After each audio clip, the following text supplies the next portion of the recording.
You ask Tiger to solve. This deals with linear equations with one unknown. The final result is c equals 10 over 3. Let's solve it step by step. Simplify the expression. Group like terms. Simplify the arithmetic. Group all c terms on the left side of the equation. Add 2c to both sides.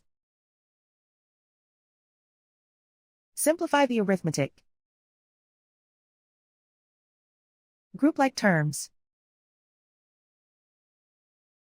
Simplify the arithmetic. Isolate the c. Divide both sides by 3. Simplify the fraction. And so the final result is c equals 10 over 3.